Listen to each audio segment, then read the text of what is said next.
देखिए, अख्तरुल ईमान साहब ने खत लिखा है, फिर अख्तरुल ईमान साहब ने यहाँ के लीडर ऑफ अपोजिशन को लेटर लिखा है। मीडिया के जरिए हमने इस बात को कहा है कि एमआईएम पार्टी अलायंस के लिए तैयार है, और फिर अख्तरुल ईमान साहब ने अपने आखिरी खत में ये भी कहा है कि हमको आप 6 सीट दे दीजिए। अब ये उनको फैसला करना है, ये नहीं करेंगे तो बिहार की जनता ये देख लेगी कि कौन बीजेपी को कामयाब कराना चाहता है या कौन बीजेपी को रोकना चाहता है। तो अब ये फैसला बिहार की आवाम पर है। हम तो अपनी जिम्मेदारी को निभा चुके हैं। कल कोई या हमसे ना कहे कि आपने बातचीत नहीं की, आपने फुला नहीं किया। तो हमने तो अपनी तरफ से पूरी कोशिश की और जनता के सामने, आवाम के सामने हमने इस बात को रख दिया। सर, बिहार में कितने सीटों पर पार्टी चुनाव लड़ेगी? जब लिस्ट जारी होगी तो आपको पता चल जाएगा। सर, एक आई लव मोहम्मद कहने पर जो है पूरा बवाल है, उस पर क्या कहेंगे सर? देखिए, ये शुरू हुआ था कानपुर में। वहाँ के शायद एडीजीपी, एडिशनल डीजीपी ने कहा कि कोई नया पोस्टर नहीं लगा सकते।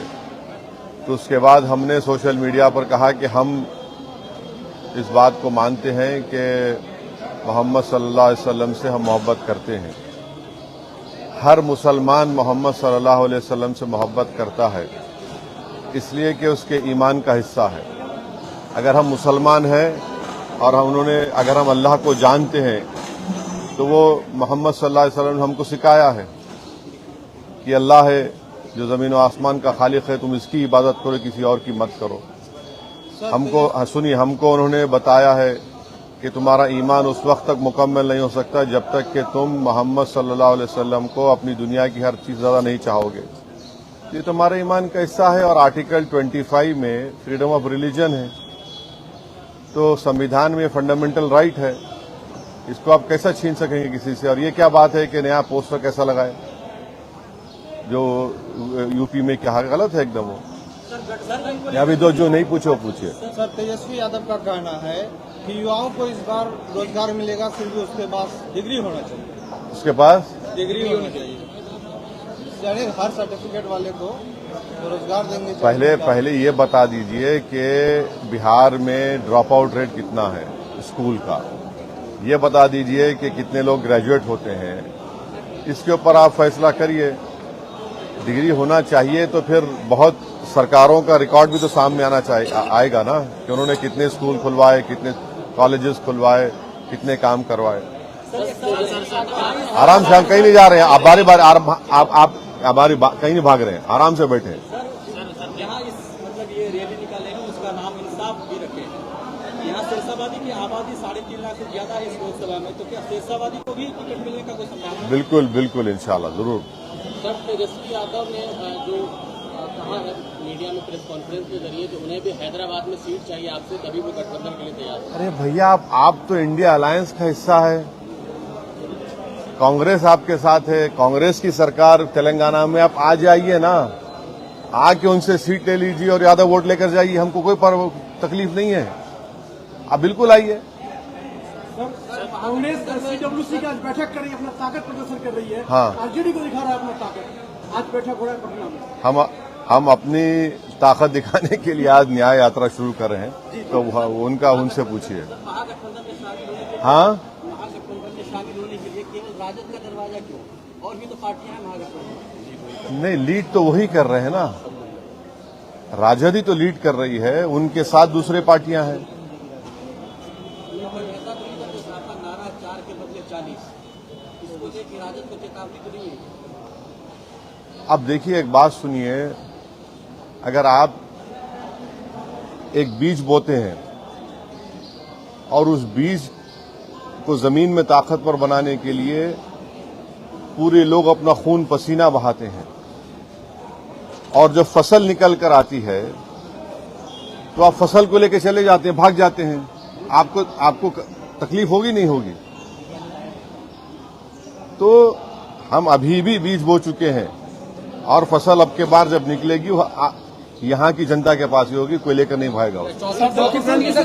आरके सिंह भी उसी राह पर चल रहे हैं। क्या प्रशांत किशोर के बाद आरके सिंह भी अभी पूर्व केंद्रीय मंत्री हैं, वो आरोप लगा रहे हैं ये जदयू पर, अशोक चौधरी पर जो 200 करोड़ कहां से आया। तो कहीं ना कहीं सर ये गठबंधन का असर नहीं पड़ा है, गठबंधन के खिलाफ ही आप कर रहे हैं। नहीं, अगर आरोप लगाए तो उनको बताना चाहिए। सर 2020 के चुनाव में एमआईएम अपने बदौलत 5 विधानसभा की सीट जीतने में कामयाब हुई।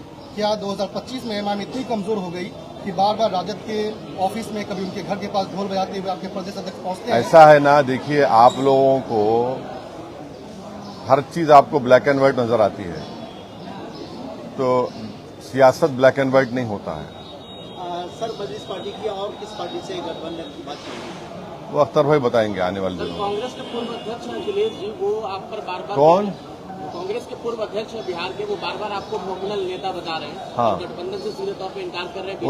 उनको उनसे पूछिए कि 2008 में जब न्यूक्लियर डील हो रही थी, पार्लियामेंट में नो कॉन्फिडेंस मोशन जब लाया गया था, तो किसने खड़े होकर उस मनमोहन सिंह की सरकार को साथ दिया था? सर 4 के बदले 24 लाएंगे, लेकिन 6 सीट का मांग करते हैं। ऐसा तो नहीं कि जो सीट आपका चले गया वही रिकवरी करने के फेरे में। अब हम तो अपनी बात को रखे हैं। हम ये कह रहे हैं कि अगर हम 24 पे चले जाएंगे या उससे बढ़ के भी चले जाएंगे तो फिर आप बाद में हमको मत बोलिए। ये मैंने आपसे उनसे कह रहे हैं, अब उनको सोचना चाहिए।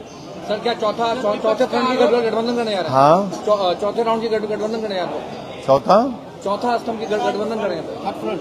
Third front. हाँ, चौथा क्या समझने वाला, देखेंगे क्या होता है, अभी बताएंगे आपको, टाइम है उसका। तेज प्रताप यादव बार बार इच्छा जाहिर कर रहे हैं सर, हाँ, ये एमआईएम से गठबंधन करना चाह रहे हैं तेज प्रताप यादव। अरे अल्लाह उनको अच्छा रखे, खुश रखे, सेहत दे उनको। सर विपक्ष का आरोप है जब 5 साल के बाद ही आपको याद आती है सीमांचल दौरा करने का। पहले सीमांचल कोई बोलता नहीं था, हम ही तो बोले तो उनकी जबान में आ गया पूरा बात। ये पहले तो बोलता ही ना सीमांचल, और पार्लियामेंट के अंदर, पार्लियामेंट के बाहर हम ही तो बोल रहे हैं सीमांचल के बारे में। ये लोग कहाँ बोलते हैं? इनको सिर्फ चुनाव के जमाने में सीमांचल बोलते हैं। हम तो नहीं गए, हम तो बार बार इसको कहें, 2015 से हम कह रहे हैं कि हम यहाँ पर आए तो हम कभी छोड़कर नहीं जाएंगे, और हमारा कंसिस्टेंट यही पॉलिसी रही है। सर पिछले विधानसभा में ओबीसी मेडिकल कॉलेज का और हॉस्पिटल का भी मतलब यहाँ पे घोषणा कर दी। कोई घोषणा नहीं हुआ था।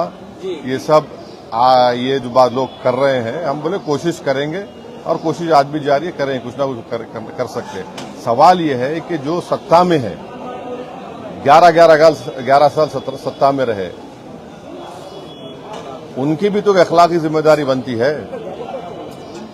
एक परिवार में 2 मुख्यमंत्री बन गए, कोई दूसरे पास एक मुख्यमंत्री 10 साल 12 साल रहे, उन्होंने क्या किया सीमांचल के लिए? सर महिला वोटर एक में बहादुरगंज के जो गद्दार विधायक थे, वो अभी एक पोस्टर फेसबुक में एक पोस्ट कर रहे हैं जो खुद को पढ़ा लिखा बता रहे हैं, और आपके जो कैंडिडेट है उसको अनपढ़ बता रहे हैं। तो जो तोसीफ आलम साहब वो अनपढ़ बता रहे हैं, जबकि राजद के जो मुख्यमंत्री पद के लिए वो मतलब लड़ रहे हैं, वो खुद 8 पास है, तेजस्वी यादव। क्या कहेंगे? क्या कहना क्या है आपकी? आप जो बात कह दिए, मैं क्या कहूँ? सर सीमांचल के बाहर सिर्फ ढाका ही चुनाव लड़ेंगे कि और भी विधानसभा? हाँ, सीमांचल के बाहर ढाका ही चुनाव लड़ेंगे कि और भी विधानसभा चुनाव लड़ेंगे? नहीं, बराबर लड़ेंगे। और कुछ है? सर जनता एमआईएम को वोट देती है, लेकिन उसके जीते हुए पार्टी दूसरे पार्टी में चले जाते हैं, तो सर कैसे लोग विश्वास करेंगे कि एमआईएम को वोट दे फिर इस बार नहीं पलट जाएगी दूसरी पार्टी में? नहीं, जिन लोगों ने धोखा दिया उनके साथ जनता नहीं है। जनता ने उनको वोट नहीं दिया था, जनता ने सीमांचल और एमआईएम पार्टी को वोट दिया था। और हमारी पूरी कोशिश होगी कि अब के बार ऐसे लोगों को हम अपना उम्मीदवार कैंडिडेट बनाएंगे जो इंशाअल्लाह पूरा भरोसे पे उतरेंगे। सर आपकी पार्टी के ऊपर लगातार एलिगेशन लग रहा है कि पैसे के बल पे टिकट दिया जाता है।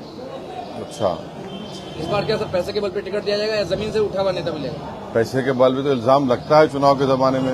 क्योंकि सर जो गए 4 गए उन्होंने लगाया। लेकिन अब एक बात सुनिए, एक साहब ने एक क्रिकेटर को ले जाकर दुबई में होटल खोली है, नाम क्या रखा? हैदराबाद बिरयानी दुकान। किससे पैसा लिया वो? आप तो बिरयानी नहीं खाए ना, हम भी नहीं खाए। सर न्याय यात्रा के तहत क्या दबाव की राजनीति होगी? वोटर अधिकार यात्रा जिस तरह निकला राहुल गांधी का, या फिर और? नहीं, यात्रा है, इंसाफ की यात्रा है, उसमें हर मुद्दा, हर मसला सामने आएगा। इंसाफ की हुसूल के लिए, इंसाफ के हासिल करने के लिए तो सब बात करेंगे हम। सर ये महिला वोटर है, आपको बहुत हाँ, मैं महिला पूछ रहे हैं। वालेकुम सलाम। सर तीसरा जो मोर्चा बनाएंगे, क्या लगता है कितना असर डालेंगे एनडीए और महागठबंधन पर? देखिए, ये वक्त बताएगा। हम जहां पर हम चुनाव लड़ेंगे पूरी ताकत के साथ लड़ेंगे इंशाअल्लाह। सर महिला वोटर के तरफ जो है, जो पहले भी आपको वोट पसंद करती है, लेकिन इस वक्त जो है तेजस्वी यादव भी माई बहन योजना लाके खड़ा कर दिया है। इधर सीएम नीतीश कुमार भी जीविका दीदियों को राशि भी दिया है। तो आपके कहीं न कहीं महिला वोटर पर सिंहमारी सीमांचल में हो रहा है, क्या कहेंगे? कुछ नहीं होगा इंशाअल्लाह। हमारी इज्जतदार माँ और मैंने हमारे साथ थी और इंशाअल्लाह हमेशा हमारे साथ रहेंगे, तो कोई असर नहीं पड़ने वाला। सर एक बार तेजस्वी को किशनगंज की जमीन से क्या संदेश देना चाहिए? जो संदेश देना था हम बोल चुके आपके सामने। और हो गया, चलिए।